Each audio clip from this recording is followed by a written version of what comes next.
firms and Guyanese firms. So what we are looking at is the intersection of how can we make this a successful partnership.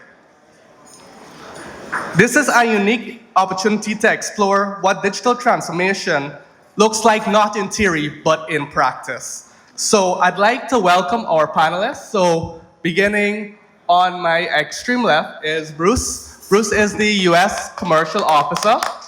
Woo! Next we have Jerrett from Demerara Bank. Hello. And also our title sponsor. Next is Insaf, Brahimi, representing Global Ventures. They're doing some incredible work on critical mineral mapping in Guyana. And finally, Omkaar Sharma, aka the milkman, right? All right, so to kick us off, Bruce, I'll start with you. We've seen growing US interest in Guyana across multiple sectors.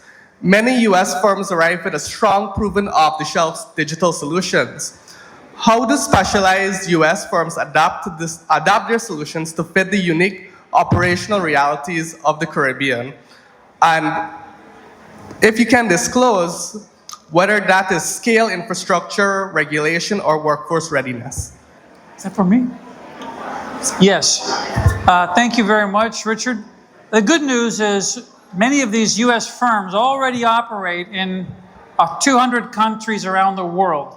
So they've already thought ahead how to customize, how to make it easy. Even Google Workspace can make it customized from the beginning. But in addition, they need someone local to help you implement it. So they have certification programs for official partners who help locally. And they need those local people to roll it out because in the end, we need someone to hold our hand because we're human, right? And customize it to our precise environment. So they're customizable out of the box, but we need someone on the ground to hold our hand and make it just right.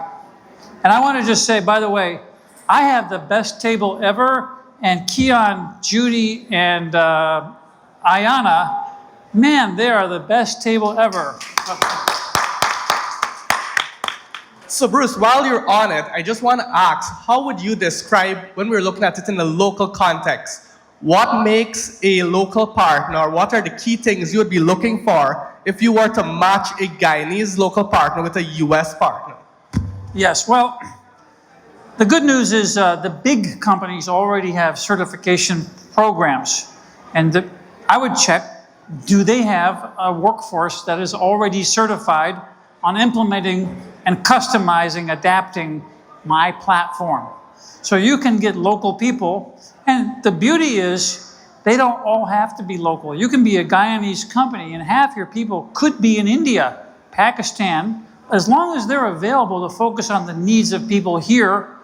That's the first thing. But in the end, you need the face-to-face and a track record. They look at, have you done similar things in the past for someone else so that you will hit the ground running?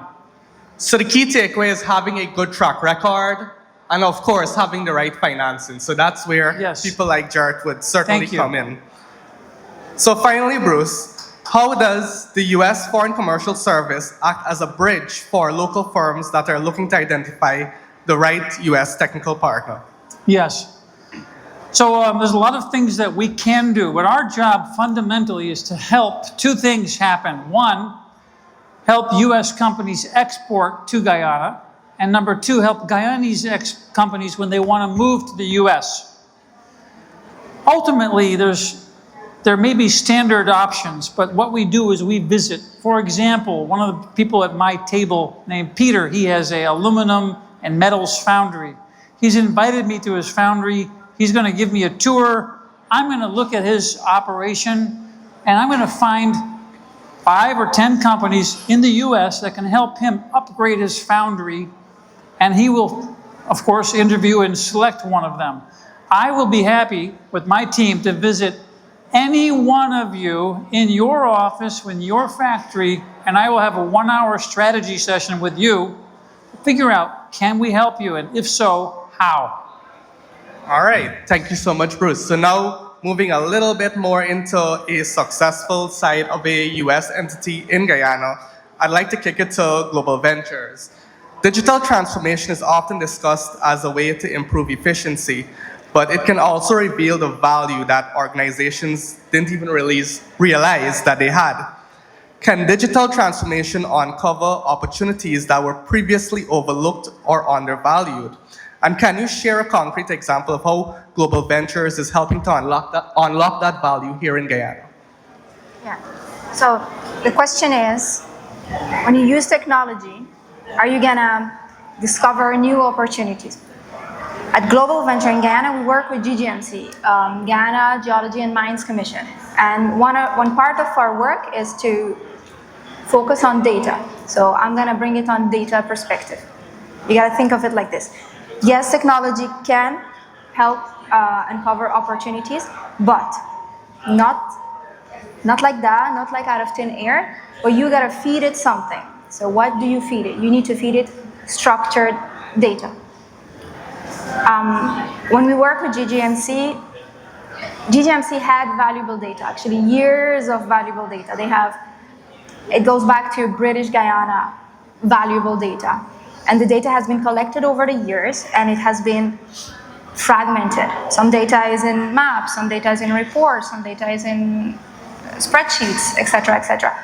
And the data is not connected. So if the data is not connected, you cannot see it globally. You cannot extract certain information. So how you use technology? You come with your technology, you feed it structured data, and if you feed it structured data, then you can pull new information or new perspective. So if you had exploration areas that were not interesting, now you have more targeted, precise exploration area. Now, when you have investor come in, because you have collected and connected this data, the risk is lower for them. The risk is lower for the local miners. So yes, technology can create new opportunities, but it depends on what you feed it. How are you gonna use this technology? Not just you buy the technology and boom, you get opportunities. So yeah. All right, so now we'll dive a little bit into what are the most common mistakes companies make when adopting new digital systems and how can they avoid them. So Insaf, first you, and then Omkaar, if you can share a few words right after. Okay, so it links back to the first point. It's what you feed it. Everybody knows, especially in tech, garbage in, garbage out, we heard it, etc. But I think one of the common mistakes we as people do is that we want to start with the tool before we start and put the foundation next. So why do we want to do that? Like, why do people want to buy tools? Because then they want to have a nice dashboard. They want to press a button, get a report. They want automation. And these things are the visible things to the people. So when you show these things to the people, it feels like progress. That's what feels like the progress. But if you haven't invested in the foundation, then you're never gonna get accurate reporting. Automation is not gonna work. So what you're gonna do is you're gonna invest a lot of money and pay for very expensive kind of frustration. So somebody gotta come and work on the foundation. Somebody gotta come and do something actually quite boring. They gotta do something like standardize the data. They gotta work on naming convention. They gotta work on metadata. And you can look at this and say, oh gosh, it's boring. And you can see it as bureaucracy. You could see it as annoying, but you can also see it as grammar. So if you want to communicate with your tools, you're gonna use grammar. And shared grammar allow you to communicate more easily. So you take the time, you standardize your data, you structure your fundamentals, and you do the boring work. So then with time, glamorous things can pop, you can have the results you expect, and you're gonna have the results of what you invested for. Because boring stuff creates discipline. It's like you have discipline with your data. And the more discipline is your data, the better the results are today. So if you really gotta take one thing from everything I'm saying today is that structure your data, before you feed it to your system, before you invest in your system, or you're going to be wasting money and a lot of money. So yeah. Yep. Omkar? Yeah, so I find a lot of people would adopt technology for technology's sake, right? Just to say, okay, we're on the cutting edge, but you really have to look at, okay, what usefulness is this bringing to my operations? I'll give you a little example from our operations. So we developed, myself actually, spent a lot of hours working on this really nice time temperature recorder, right? This was something, I mean, this was about quarter the cost of buying an off-the-shelf component. By the time I was actually ready to implement that, I could go on Amazon and buy a time temperature recorder for $20 that gives me a full data log, right? So technology for technology, yeah, it looks great, right? This thing had a beautiful graph, it'll give you time, you're seeing historically, but ultimately that didn't serve my need. A $20 item off of Amazon was all you needed. So you have to make sure that when you're applying technology, you're getting what actually provides the maximum utility with the minimum cost, right? So that trade-off is very important. Great, and I know that you have a very successful company, and you've certainly done well for yourself. So as a local organization, can you share with us how you approach digital transformation, and how has technology changed your operations? So the first thing you need to know about me is that I'm lazy, right? And now, lazy kind of gets a bad rap, right? Because people will hear lazy and they think negatively. But laziness does not have to be a bad thing if it's used to drive you to streamline your operation, if it drives you to find efficiencies. Right? And so my particular brand of laziness actually pushes me to embrace technology. Right? So simple things, ChatGPT for everyday conversions. I need to do calculations. I suck at math, so I just use that right away. Simpler, that's the simple cases, but right now I'm going through an exercise about upgrading our generator. And I was able to dump in screenshots. Like basically I just took pictures of what our fuel bill is, dump it in, and allow ChatGPT to do the analysis for me. This is something that would have taken me 45 minutes to an hour at least. It was done in 5 minutes, right? So that's a simple use of technology. But then next step from that would be something that everybody has on their machines, right? Every laptop pretty much comes preloaded with Microsoft Excel and Word. Both of those programs have powerful automations in them that you can actually just entering data in one and generate reports, so I do a homemade payroll system that really all I do is put in the days that staff work and it spits out NIS, PAYE, and pay slips at the end of it. Printing the documents takes longer than actually generating the pay slips. Right? And then the other way, and this is something that is now in process, which is we're actually building a digital platform for our entire operation. Right? So what we'll have at the end of this is our sanitation records, our milk collection records, our supplier payments, orders, deliveries. Pretty much every aspect of the business is going to be digitized. That now allows me to open up on my phone and see everything that's happening, right? Very quickly without having to dig into the reports, right? So, that's because of my laziness. So that's sort of our adoption. All right, so thank you so much, Omkaar. And I think that this is a very good example of thinking global but acting local. And with that, I'd like to ask Jerrett if you can share a little bit about the story that Demerara Bank has in terms of how digital adoption has fostered digital efficiency within Demerara Bank. Yeah, for sure. I'm sorry I didn't buy a table. Brooke, you have an excellent table apparently. Next time I will shout out to the table. But I have my own team in front, so shout out to them as well. They're not as high energy, but they'll do. Demerara Bank, over the last few years, about 2 to 3 years, has been investing heavily in technology. What that means for us is We want to see a lot of our manual processes changed to an automated way. I don't need to say that Guyana is very much a cash-intensive society, and as a financial institution, we are faced with enormous challenges where that is concerned. So as we started a journey of really shifting to digital, there were a lot of challenges, but what we wanted to see and what we still want to see is how do we get the people to conduct their business in a way that is efficient, both for themselves and for the bank. We hear a lot of people complain, they go into the bank and there's lots and lots of long lines. Whenever I can, I share experiences with them and say, what are you doing in the bank? What are you doing here? They explain the transaction that they're doing. I was like, okay, you can do this in this other way.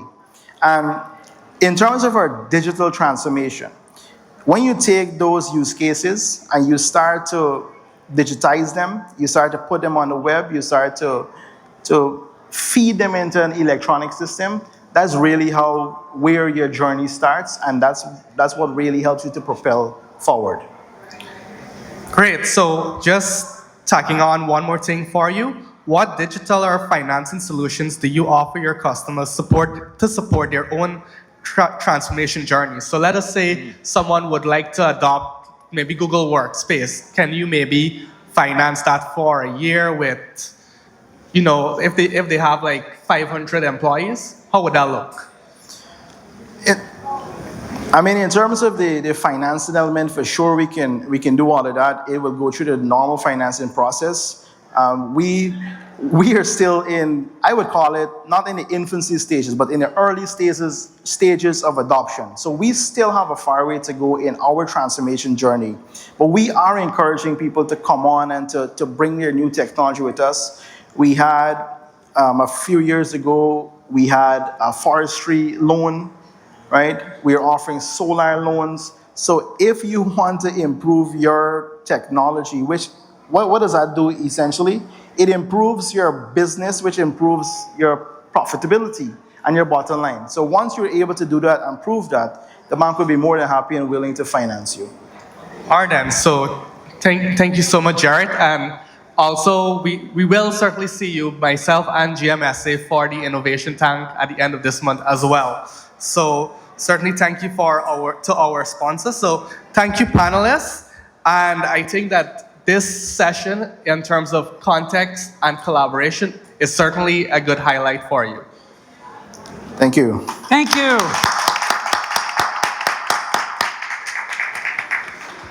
Hold on this. Oh. Yes, any questions from your side? Do we have any questions in the room? Right there. Actually, I have a question, and this is for Demerara Bank. We'll get to you in a minute. We've seen in other countries, you can take a photo of a check, upload it to the banking app, and have your money in your account. Yeah. I would like to know when Guyana will be able to reach that level of advancement. Soon, very soon. Because that is one of my reasons for going to the bank. So, but on a serious note, let me speak to that very shortly. Yeah.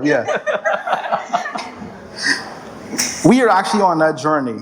So if you were aware of what was happening in the banking sector, you had to come into the bank, and probably you still do have to come into the bank to deliver your physical checks. That's right. All the banks now have a particular technology where we are, one more thing. Not just bringing your physical checks, but we used to go to the central bank and exchange those physical checks. One time I told somebody that, and they said, you're lying. That cannot be the way that we do business in Guyana. But that was the reality. We now have a software where those checks are being scanned, the security measures are being checked, and it's an electronic clearing system.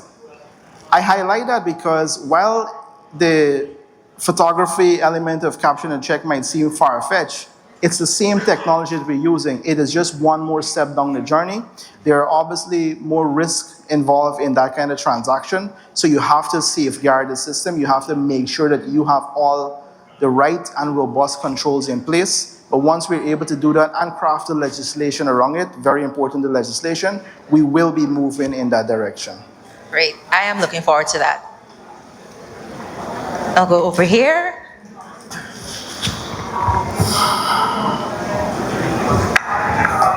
Just a quick question.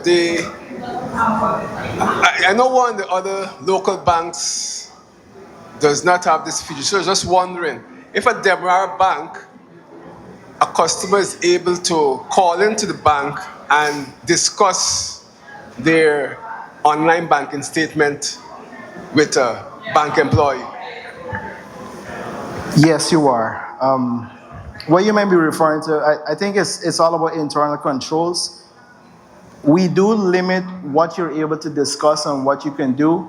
When I say yes, as part of my function, I manage the payment technology, the cards. So you have to allow people to call in because you can't have thousands of customers coming into the bank to just find out what's happening. We have certain controls behind it where when you call in, we verify your identity through some security questions that we have established. And yes, we're able to do that. But there's better ways of managing that as well. All right, mic check. Question again for Demerara Bank, picking off of our question there. So I have you guys can hear me? Yeah, we can hear you. Okay, good. So I have my account in the US. I have a US bank account. And one of the features that I benefit from is the ability to create virtual cards. Is that something in the works, in the pipeline for you guys? Without giving away all of our things, I'll just say yes. Perfect. Yes, we are planning for that. The thing with Guyana is about scale. Guyana is a very small economy, but what's happening in this economy is that everybody expects a first world experience, even though we're not quite there as yet. But we have to scale, and that is definitely one of the things we're looking for. And there's some tremendous advantages of that particular solution.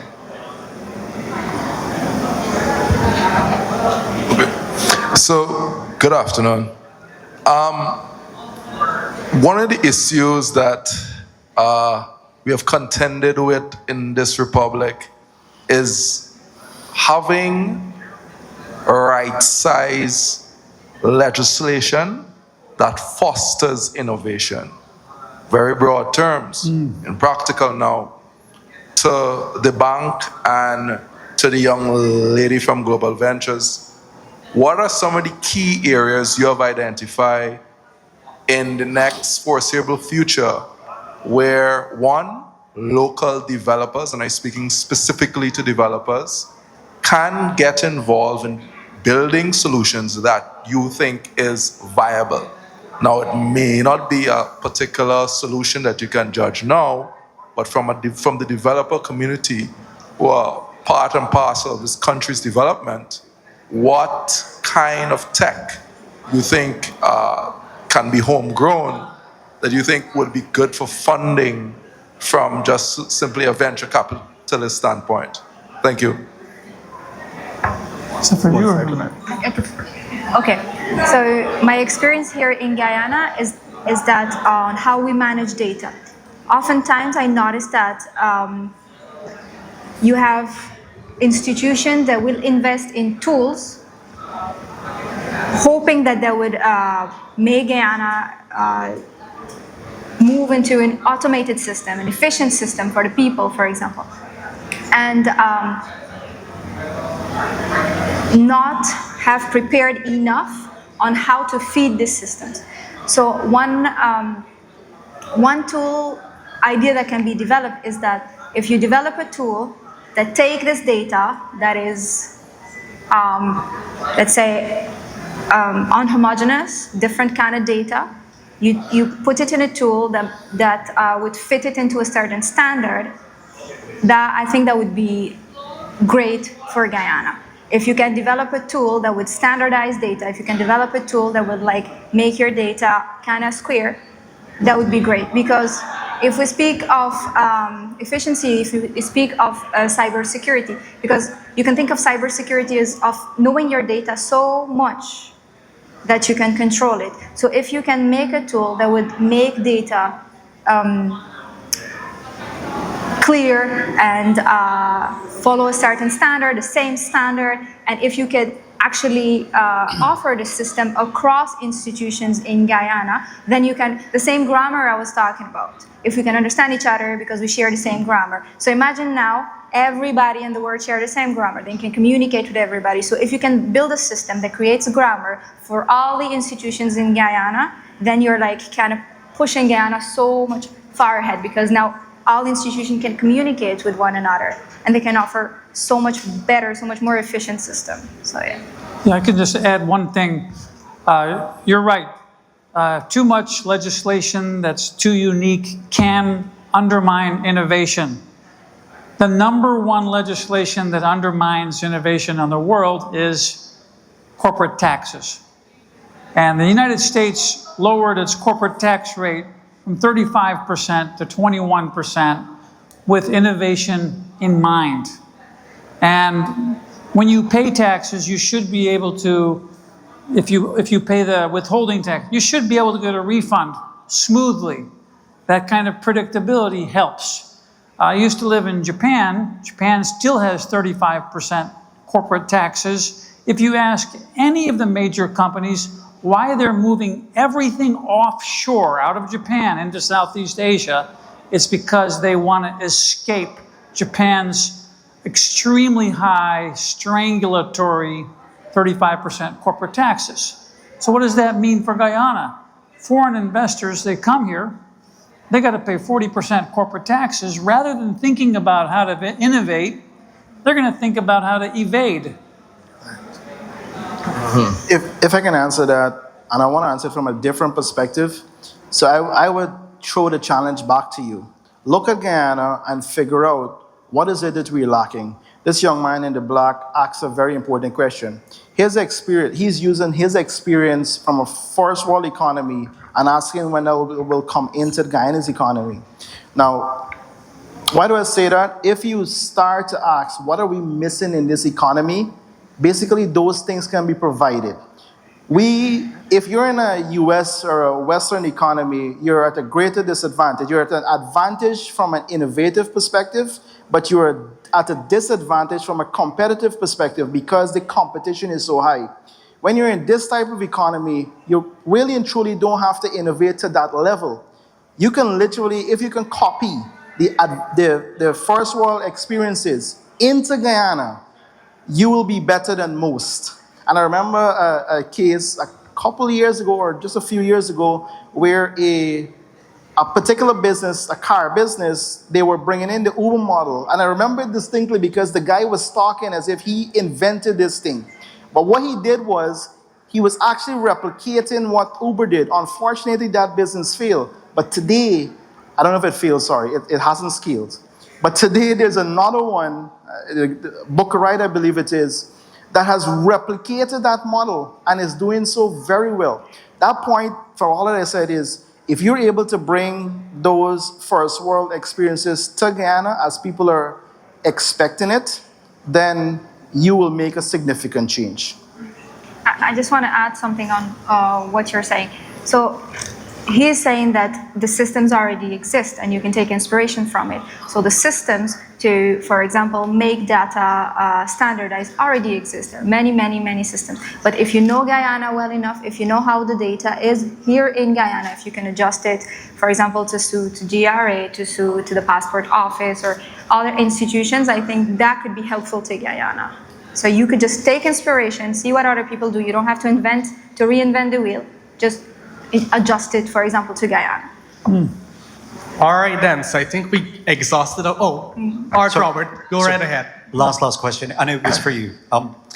It was just basically about how you handle the data that's captured, and you mentioned like there are all different types. How do you handle that multimodality? Whether it's like scans or whether it's JPEGs or TIFFs or whatever it might be. Oh, okay, so we take one kind of data at a time. So for example, in case of GGMC, we start with georeference data. The data exists in maps, and we work on it. We start with that, we set a standard, and we address that. We figure that out. And then we address the second part. For example, if we have reports, how do we address reports? and we would, for example, try to run it through a system that would extract, for example, certain kind of information, the metadata. So how we address it is that we go by category, by type, and the maps are gonna remain maps, the reports are gonna remain reports, but if you group it together under one database where you can search it, for example, if this map is connected to this report because you have enough metadata to connect them together, then you can extract information from it. So shortly, you address them as they are, you just try to address it in a way that you can connect them together. Thank you. Well, who would have thought that the last panel would have had such interaction? Yes, one more question. All right, go for it, Dash. Go for it. I thought we would have been done in 10. All right? I was expecting it, all right? It's a very good panel, hence the interactions. So, the follow-up question that I had, and I do agree, it comes back to us developers who would have to look at the economy and build as necessary. One of the challenges I have faced, and a colleague in the black, Kyle Hardy is his name, right? When you innovate in a small economy, the challenge is scaling outward. One of the good things I've heard from this panel is from the U.S. Embassy representative that they are prepared to work with local developers to scale outward, which is something that you don't hear very often at conferences where local persons can now export tools. Because I was speaking with two developers here, Mr. Kisoon and another colleague outside, and one of the things they are planning to do, simply because of the size of the Guyanese market, they have demonstrated enough competency and high level of competitiveness locally that they are looking to move their technology stack to North America in particular. And I wanted to know what kind of guidance would you give developers like him and us in the country who are looking, one, to bring some stuff in, push it out, one, and then two, focusly getting it into the US market, one, and finding partners to help expand and grow so Guyana can now start exporting its technical capabilities into the North American market. Thank you. That's a great question. It's true. Big hyperscalers are profitable because they're gigantic. And if you were to take Google Works, for example, and limit it just to Guyana, it probably wouldn't be possible. So if you're a startup in Guyana and you want to have a very competitive product, you cannot limit yourself to Guyana. You need to think, maybe I go regional, maybe I go to North America, maybe I target the world. And labor shortage in Guyana is a particular challenge. There is no reason you shouldn't be able to get software developers from Latvia and Estonia. You should be able to get engineers from India and Pakistan. You should be able to get smart people from the Philippines to be part of your global team. Think global, and it's not easy, but don't limit yourself. And there's even great US banks that once you get to the US and have a bank account in the US, they'll be more likely to give you a loan or venture capital. We even have a select tech startup program that we're partnering with AMCHAM on. We bring startup tech companies from the whole world for a global pitching competition in front of some of the biggest Silicon Valley investors on the planet, May 4th, 5th, and 6th in Washington, D.C., and you're eligible to apply. All right, thank you. So I think we're at the end of our session, so thank you to all of our wonderful panelists.